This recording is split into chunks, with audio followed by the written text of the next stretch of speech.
Hi friends, आप सभी का स्वागत है हमारे अपने YouTube channel special field special study में। आज इस वीडियो में हम बात कर रहे होंगे डीएड स्पेशल एजुकेशन के अंतर्गत वीआई ट्रेड के फर्स्ट ईयर के पेपर नंबर 6 की, जो कि सब्जेक्ट रहेगा हमारा pedology of Hindi, state language and English education. लेकिन यहाँ पे दो सब्जेक्ट हमारा एक ही सब्जेक्ट के अंतर्गत है, यानी कि हिंदी और इंग्लिश दोनों चीज़ें इसमें शामिल हैं।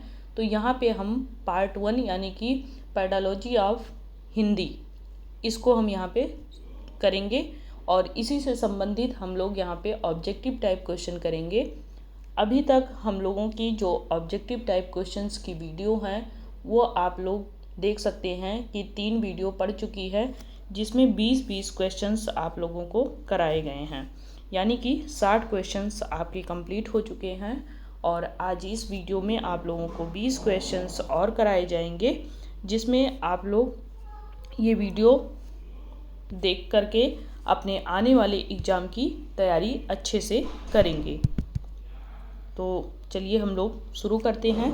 हमारा जो आज का पहला क्वेश्चन है वो 61 है, ये आप देख सकते हैं स्क्रीन पर। ये है कि निम्नलिखित में से कौन सी पठन विधि सबसे अधिक संवेदनशील है।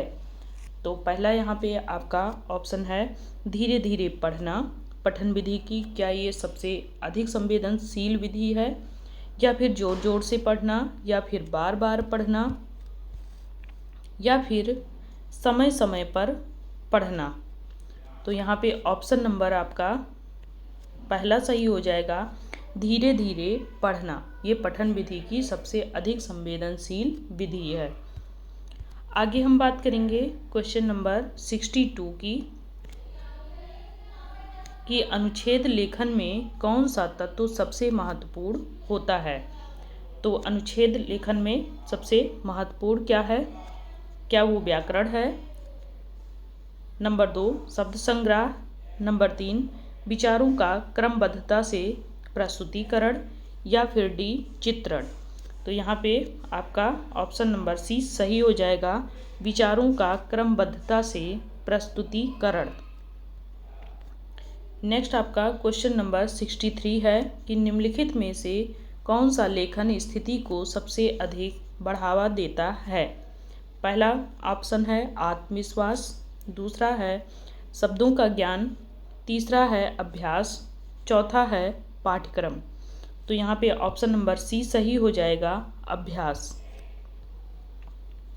अगला है क्वेश्चन नंबर आपका 64 कि हिंदी शिक्षण में श्रव्य दृश्य उपकरण का मुख्य उद्देश्य क्या होता है। तो पहला ऑप्शन है विद्यार्थी की मनोदशा को बढ़ावा देना, नंबर 2 पाठ्यक्रम को रोचक बनाना, नंबर 3 सीखने को आसान बनाना, नंबर 4 विद्यार्थी को सही उत्तर देना। तो यहाँ ऑप्शन नंबर सी सही हो जाएगा, सीखने को आसान बनाना हिंदी शिक्षण में श्रव्य दृश्य उपकरण का ये मुख्य उद्देश्य होता है। श्रव्य का मतलब सुनना, दृश्य का मतलब देखना। अगला है क्वेश्चन नंबर 65 कि किस प्रकार का उपकरण वाक्यों की दृश्य प्रस्तुति में सबसे अच्छा उपयुक्त होगा। पहला है प्रोजेक्टर, दूसरा है ध्वनि से जुड़ा उपकरण, तीसरा है वीडियो गेम और चौथा है स्लाइड्स। तो यहाँ पे किस प्रकार का उपकरण जो वाक्यों की दृश्य प्रस्तुति को ये प्रेजेंट कर सकता है, तो वो आपका प्रोजेक्टर है। प्रोजेक्टर के माध्यम से आप कोई भी दृश्य को आप प्रस्तुत कर सकते हैं। नेक्स्ट है क्वेश्चन नंबर 66 कि एक अनुच्छेद लेखन में क्या अवधारणा सही है। नंबर 1 एक ही विचार पर कई वाक्य लिखें, नंबर 2 विचारों का विपरीत करें, नंबर 3 विचारों को अद्वितीयता में व्यक्त करें, नंबर 4 केवल एक विचार पर ध्यान दें। तो यहाँ पे ऑप्शन नंबर सी सही हो जाएगा, विचारों को अद्वितीयता में व्यक्त करें। अगला है क्वेश्चन नंबर 67 कि पाठ्य योजना का प्राथमिक उद्देश्य क्या है। पाठ योजना का प्राथमिक उद्देश्य क्या है? तो यहाँ पे फर्स्ट ऑप्शन है कक्षा के दौरान समय भरने के लिए, या फिर सेकंड है शिक्षण और सीखने के लिए एक संचरित दृष्टिकोण बनाना, तीसरा है कि स्कूल प्रशासन को प्रभावित करने के लिए, या फिर लास्ट है कक्षाओं की संख्या को कम करना। तो ऑप्शन नंबर यहाँ पे बी सही हो जाएगा। पाठ योजना का प्राथमिक उद्देश्य क्या होता है कि शिक्षण और सीखने के लिए एक संचरित दृष्टिकोण को बनाना।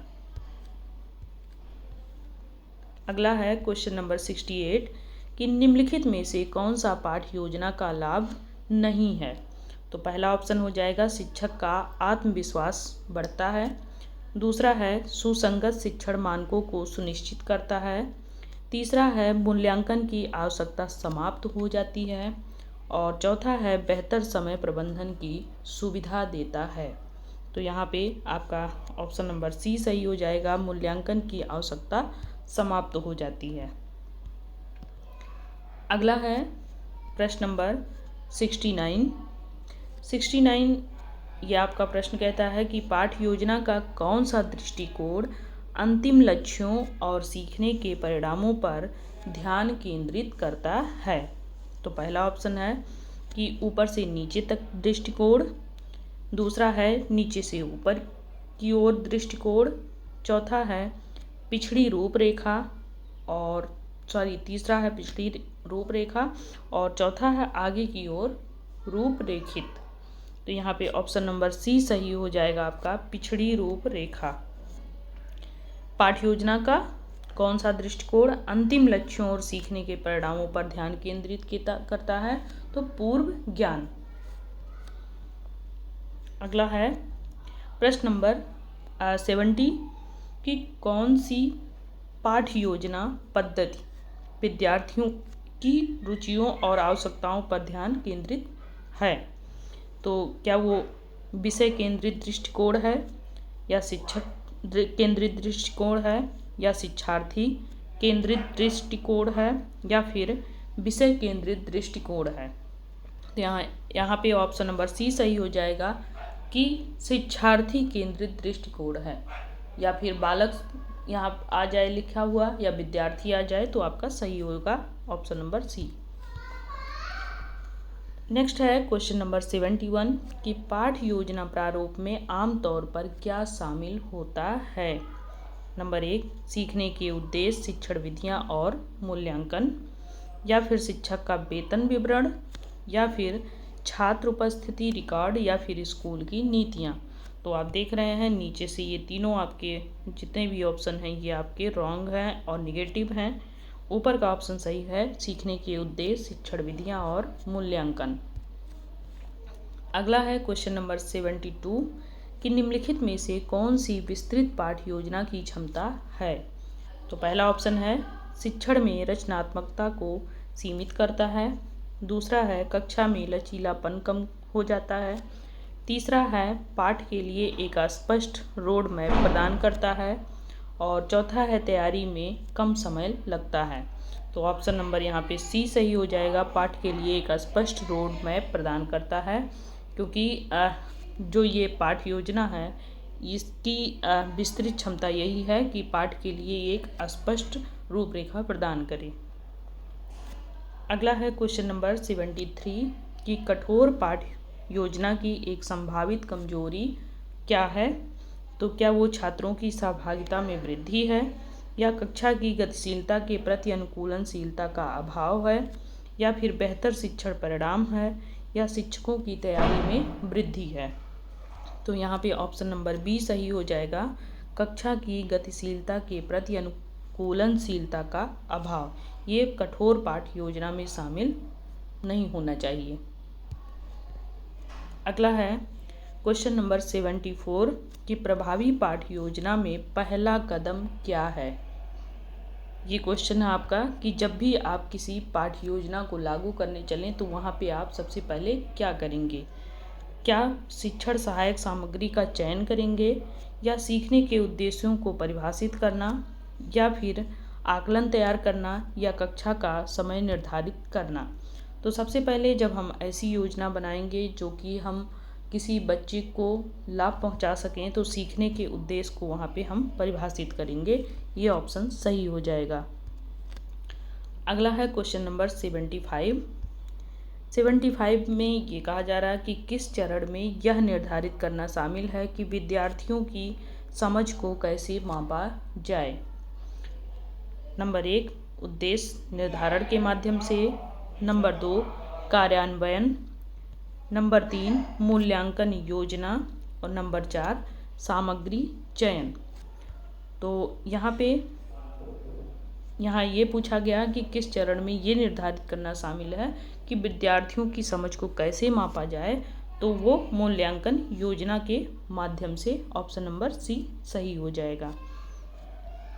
अगला है क्वेश्चन नंबर 76 कि कार्यान्वयन चरण में शिक्षक को मुख्य रूप से निम्नलिखित पर ध्यान देना चाहिए।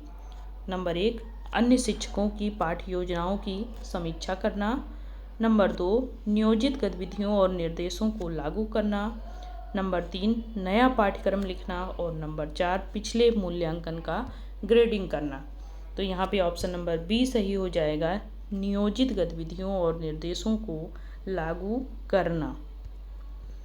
अगला है क्वेश्चन नंबर 77 कि निम्नलिखित में से कौन सी हिंदी भाषा की कक्षाओं में प्रयुक्त होने वाली सामान्य मूल्यांकन टेक्निक है।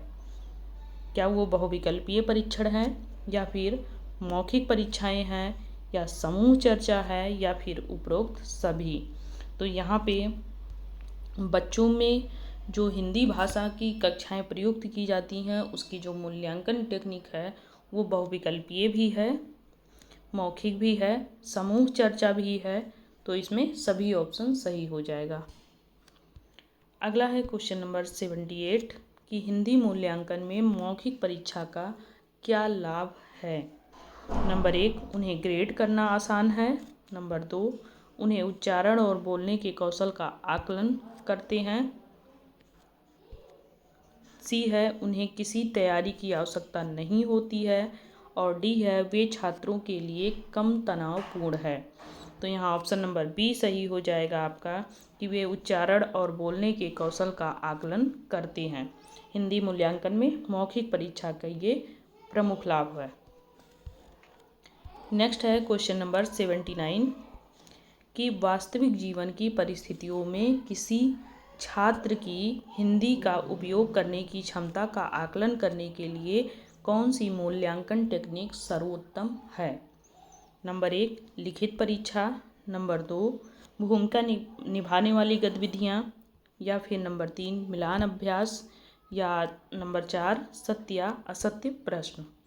तो यहाँ पे जब हम किसी चीज़ को समझाने के लिए बच्चों को शुरू करते हैं तो सबसे ज़्यादा हम ये करते हैं कि बच्चे उसको नाटकीय रूप में लें, कोई एक भूमिका वहाँ पे निभाएं, तो इससे बच्चों में अच्छी समझ आती है। अगला है इस सीरीज का लास्ट क्वेश्चन नंबर 80 कि एक अच्छी पाठ्य योजना की प्रमुख विशेषता क्या है। नंबर 1 निर्देशों में अस्पष्टता, नंबर 2 छात्रों की आवश्यकताओं के अनुरूप लचीलापन, या फिर अत्यधिक लंबाई या मूल्यांकन की रणनीतियों का अभाव।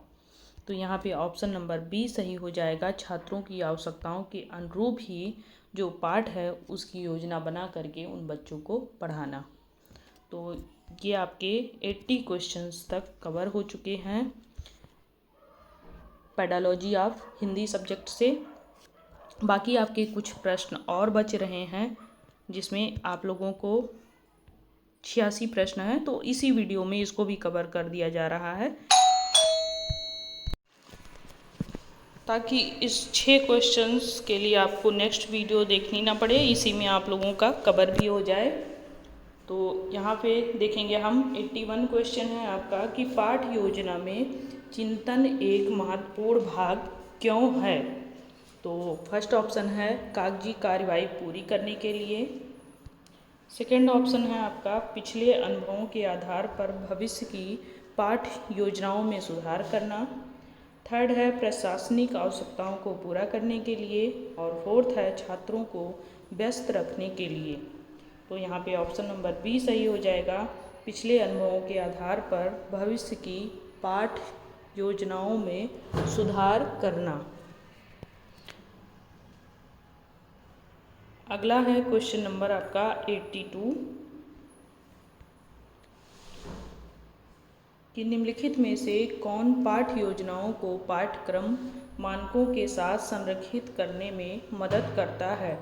नंबर 1 यादृच्छिक विषय चयन। नंबर 2 राज्य या राष्ट्रीय शिक्षा मानकों का संदर्भ। नंबर 3 शैक्षिक मानकों की अनदेखी। नंबर 4 पुरानी सामग्री का उपयोग करना। तो ऑप्शन नंबर बी सही हो जाएगा, राज्य या राष्ट्रीय शिक्षा मानकों का संदर्भ। अगला है क्वेश्चन नंबर 83 कि एक अच्छी तरह से परिभाषित शिक्षण उद्देश्य होना चाहिए। नंबर 1 अस्पष्ट और सामान्य। नंबर 2 विशिष्ट मापन योग्य और प्राप्त करने योग्य। नंबर 3 केवल शिक्षक गतिविधियों पर ध्यान केंद्रित किया गया। या डी व्याख्या के लिए खुला। तो यहाँ पे एक अच्छी तरह से परिभाषित शिक्षण उद्देश्य ये होता है कि विशिष्ट मापन योग्य और प्राप्त करने योग्य। अगला है क्वेश्चन नंबर 84 कि शिक्षक कैसे सुनिश्चित कर सकते हैं कि उनकी पाठ्य योजनाएं समावेशी हों। नंबर 1 विविध शिक्षण आवश्यकताओं की अनदेखी करके। नंबर 2 विभिन्न शिक्षण विधियों और सामग्रियों को शामिल करके। नंबर 3 केवल व्याख्यान आधारित शिक्षण पर ध्यान केंद्रित करके। नंबर 4 गतिविधियों को उन्नत छात्रों तक सीमित करके। तो ऑप्शन नंबर बी सही हो जाएगा, विभिन्न शिक्षण विधियों और सामग्रियों को शामिल करके। अगला है क्वेश्चन नंबर 85 कि पाठ्य योजना को प्रभावी ढंग से क्रियान्वित करने का महत्वपूर्ण पहलू क्या है। नंबर 1 बिना किसी परिवर्तन की योजना का दृढ़तापूर्वक पालन करना। नंबर 2 छात्रों की प्रतिक्रिया और सहभागिता के आधार पर अनुकूलन के लिए तैयार रहना। नंबर सी केवल उपलब्ध कराई गई पाठ्य पुस्तक का उपयोग करना। और नंबर डी आकस्मिकताओं के लिए योजना न बनाना। तो ऑप्शन नंबर आपका 20 सही हो जाएगा, छात्रों की प्रतिक्रिया और सहभागिता के आधार पर अनुकूलन के लिए तैयार रहना। ये पाठ्य योजना को प्रभावी ढंग से क्रियान्वित किया जा सकता है या इसका संचालन किया जा सकता है। नेक्स्ट है और लास्ट क्वेश्चन है कि समय के साथ छात्र की प्रगति को ट्रैक करने के लिए मूल्यांकन चरण में अक्सर किस उपकरण का उपयोग किया जाता है। क्या पाठ्य योजनाओं का, या रूबिक्स और प्रगति चार्ट का, या कक्षा अनुसूचियाँ, या फिर शिक्षण सहायक सामग्री का। तो यहाँ पे आपका रूबिक्स और प्रगति चार्ट इसका यहाँ पे यूज किया जाता है, ये उपकरण इस्तेमाल किया जाता है।